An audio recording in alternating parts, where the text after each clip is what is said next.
मित्र भूले बालक हैं, उनको आप जैसा समझाओ वैसा करने को तैयार हैं। पानी की धार बाल जीवन। पानी शक्तिमान होता है तो बालक भी शक्तिमान होता है। पानी को जहर में मिला दो तो मृत्यु का कारण बन जाएगा। पानी को दूध में मिलाते हो तो दूध के भाव उगता है। वो कितना श्रेष्ठ होता है पानी। दूध को जलने से बचाता है, उसका नाम पानी है। स्वयं जल जाएगा पर दूध की रक्षा करता है, उसका नाम पानी है। आपके शरीर को स्वच्छ रखता पानी है, आपकी प्यास बुझाता पानी है, आपका जीवन को जीवित रखता पानी है। हे मित्र, जैसे तुम्हारे प्राणों को जीवित रखता पानी, ऐसे कुल को जीवित रखती संतान है। पानी सूख गया तो जीवन नष्ट हो जाएगा, और संतान सूख गई तो कुल नष्ट हो जाएगा। पूर्व में जैसे आपने अभी कुछ दिन पूर्व जिस कष्ट से पूरा विश्व गुजरा है, वो भी किसी न किसी का उपक्रम था। निर्मल भैया, राजनीति है, एक दूसरे की रक्षा करना जानते हैं लोग, नेता वर्ग, लेकिन मायाचारी से आत्मा की रक्षा नहीं कर पाएंगे। कोरोना रोग फैला पर किसी न किसी की देन तो थी। पर मित्र, उस रोग से आप सुरक्षित हुए, उससे आपने अपने आप को सुरक्षित किया। बुद्धि थी, विवेक था, कष्ट से बचने के लिए कितने उपक्रम किए लोगों ने, बहुत उपक्रम किए, बहुत उपक्रम किए। तो जैसे ये रोग फैला गया है, भूत में आगमों पढ़िए, पुराण ग्रंथों में पढ़िए कि शत्रु राजा पर विष नहीं चला, उन्होंने कुएं में जहर फैला दिया, कुएं में जहर डाल दिया। बोले हम ऐसे तो जीत नहीं पा रहे, उस कुएं का जितने सैनिक पानी पिएंगे सब अस्वस्थ हो जाएंगे, बीमार हो जाएंगे, मृत्यु को प्राप्त हो जाएंगे। ऐसा छल कपट मायाचारी भूत में लोगों ने की है। पर इस बात को भूल गए कि सेना के मारने के लिए तुमने कुएं में पानी डाल दिया, कुएं के पानी में जहर में घोल दिया, जन सामान्य भी पिएगा उस पानी को। कितनी प्रजा की हत्या कराई। मित्र मित्र, राज्य का राग, सिंहासन का राग व्यक्ति कसाई से क्रूर हो जाता है। सिंहासन के राग में व्यक्ति कसाई से भी क्रूर हो जाता है। कसाई का हत्या करने का तरीका अलग है, और जिसको सीट का राग रहता है वो मित्र कोई भी उपक्रम कर सकता है और किसी भी रूप से दूसरे का विघात करने के लिए तैयार है। पर इस बात को व्यक्ति भूल चुके होते हैं, इस सिंहासन के दिन कितने हैं, इस सिंहासन के दिन कितने हैं, सीट के दिन कितने हैं। आपकी उम्र 100 वर्ष 120 वर्ष से अधिक नहीं है पंचम काल में, औरतों को जी भी नहीं पा रहा है। इतने से अल्प दिन के पीछे व्यक्ति क्या करने को तैयार है, पर इस बात को भूल जाता है 10-5 साल तुम राज्य कर भी लोगे, लेकिन अनंत भवों के लिए तुमने क्या कर डाला। मुमुक्षु दिल्ली राजधानी, रईस को समझो। एक सामान्य सभा का अध्यक्ष मंत्री बनने के लिए लोगों के मन से पूछो, भावों की दशा पूछो, उतार चढ़ाव परिणामों में कितना गहरा होता है। जब माथा ठंडा हो जाता है तब लगता है मैंने कितना कितना सोच लिया, कितना सोच लिया। वहां आपको मशीन मस्तिष्क में लगाना चाहिए स्वयं, और स्वयं देखना चाहिए कि मेरा स्तर कितना नीचे गिर चुका है। ऋषि मुनियों को, यतियों को इन सारे उपक्रम से आत्मरक्षा करना चाहिए।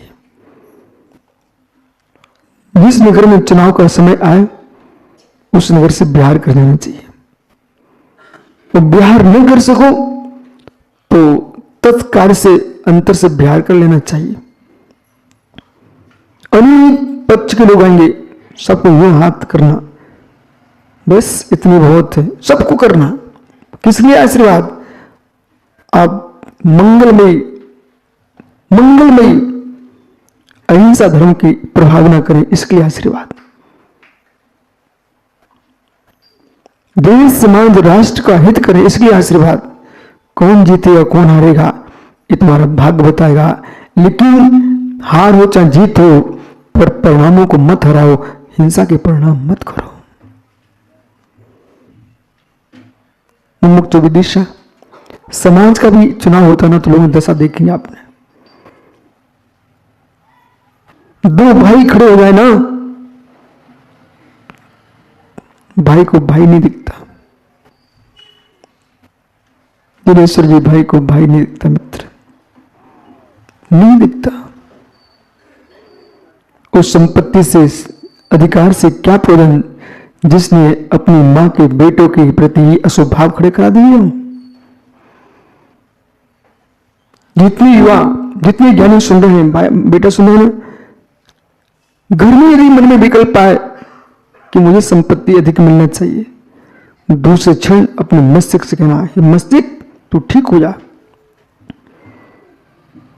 जिस एक पेट में मैं रहा हूं, एक मां के कटोरे में खीर खाई हो हम दोनों भाइयों ने मिलकर के, ये संपत्ति तो धिक्कार हो, तेरे पीछे मैं अपने भाई से दूर हो रहा हूं, ऐसी संपत्ति नहीं चाहिए। वो भाई ही लड़ते खड़ा हो, थोड़े प्रेम से कहना, भाई तेरे पैर का मैं छुए लेता हूं, परंतु तू संपत्ति ले लेना, पर मेरी मां की आंख में आंसू ना गिर पाए, इतना ध्यान रखना। मेरा पिता ये ना सोच पाए कि मैंने जीवन में एक संकट क्यों जन्म दे दिए। श्री भगवती आराधना में एक सूत्र लिखा हुआ है सामने सागर जी कि साधुओं को आत्म साधना के लिए स्वार्थी होना चाहिए, पर इतनी स्वार्थी नहीं होना चाहिए कि सामने एक साधु को बुखार आ गया, श्वास ठीक नहीं है, सिर दर्द कर रहा, तड़प रहा है, और महात्मा जी कह रहे हैं मैं तो सामायिक करता हूं, मुझे अपना स्वाध्याय करना है, मुझे ज्ञानी बनना है। तुम्हारा सूखा ज्ञान किस काम का? कि एक साधु को ये स्मरण में आ जाए कि मैं घर में होता और बीमार होता तो कम से कम मां मेरे सिरहाने बैठी मिलती, सिर पे हाथ रखे मिलती। ये साधु कितने निष्ठुर है जो कि एक दूसरे को देखना ही पसंद नहीं करते। यदि ऐसा विचार साधु के मन में आ गया है तो वो मुनि संघ नहीं है, क्रूरों का संघ है। साधु को साधु की विषमता देखना चाहिए, साधु को साधु की विषमता देखना चाहिए, और ये नहीं निहारना चाहिए कि मेरे शंका है तेरे शंका है, नमो लोई सब बसाउना।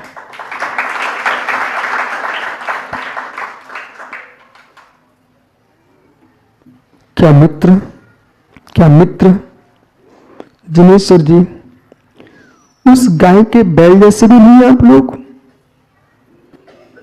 चाहे नीली गाय का बछड़ा हो, चाहे धोरी गाय का बछड़ा हो, चाहे पीली गाय का बछड़ा हो, चाहे श्याम गऊ का बछड़ा हो। मित्र, देश के किसी भी प्रांत में खेत में काम कर रहा हो बछड़ा बैल बन करके, उसका दाना पूरे देश को खाने को मिलता कि नहीं। छत्तीसगढ़ रायपुर में एक बार ग्रीष्म बातचीत कर रहा था, दिन के 2 बजे एक व्यापारी आया नमस्ते करने, और नमस्ते करके जाने लगा। कहता गुरुजी आशीर्वाद दे दो। बोले आज मेरा काम है। फिर ऐसे किया, और उसको चैन नहीं पड़ रहा था। बोला गुरुजी आज एक ट्रक हमारा जो है खुरई से गेहूं का आ रहा है। कहाँ खुरई? सागर मध्य प्रदेश में। और गेहूं कहाँ रहा था? रायपुर में, छत्तीसगढ़ में। तो मित्र,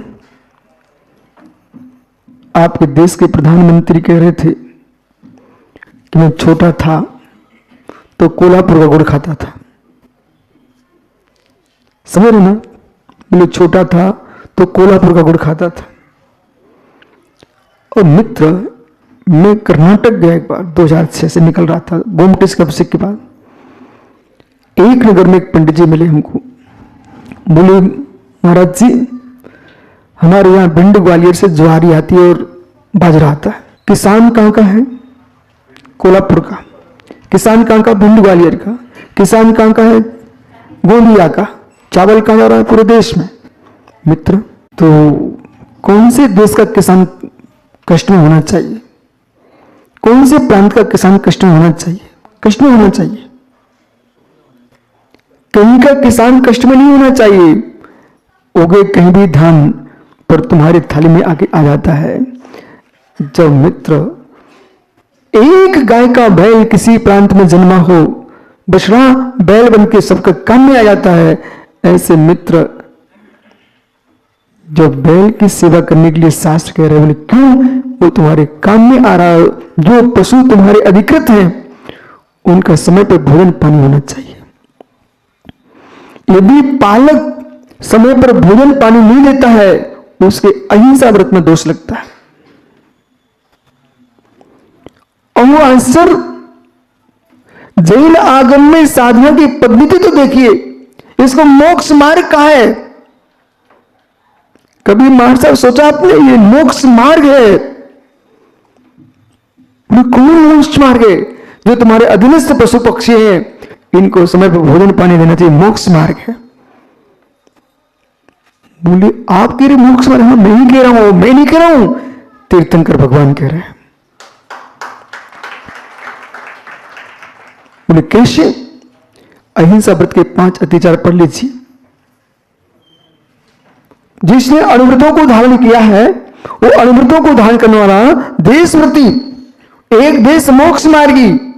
वो जीव अपने घर में कोई पशु को पाल रहा है, गाय बैल भैंस आदि, तो उनको समय पर भोजन पानी देना चाहिए। इतना ही नहीं, घर में कोई तुम्हारे दास दासियां हैं, उनको भी समय पर काम ले तो भोजन भी समय पर देना पड़ेगा। इतना ही नहीं, मां, घर में माता बहनें बहू बेटियां हैं, ऐसा नहीं है कि तुम काम निपटा पर भोजन कर ले, नहीं, भोजन के समय पर भोजन कराइए। व्रत है व्रत, व्रत है अहिंसा व्रत, अणुव्रत है। तो एक किसान अपने बैल का ध्यान रखता है, एक मां अपने बेटे का ध्यान रखती है। ऐसे परस्पर में वात्सल्य भाव से किसी भी संकट साधक हो मित्र, उसके अस्वस्थ होने पर आपको उसकी सेवा का ध्यान रखना चाहिए। धर्म वस्वत्व है, धर्म वस्वत्व है। धर्मात्मा धर्मात्मा कोई नहीं देखेगा तो कौन देखेगा? कौन देखेगा? क्या हुआ? मां, गाय जहां बंधी होती है वहां मूत्र भी पड़ा रहता है, वहां गोबर भी पड़ा रहता है। जब तुम्हारे घर में दूध आता है वो कहां से निकल के आता है? कभी कभी बारिश का समय है, हरी घास ज्यादा खा ले, उसका गोबर पतला हो जाता है। वही बेचारी ने गोबर किया, वही उस पर बैठ गई तो छप भी जाता उसको। तब भी उसके नीचे बैठ करके जिनेश्वर भाई दूध निकाल के लाता है। वही दूध जब नादिनी की गेहूं की खीर बन के आता है तो वो जिन संजी अरे चाप से दोनों हाथों से खा लेते हैं। गेहूं की खीर है, गोबर क्यों नहीं देखते?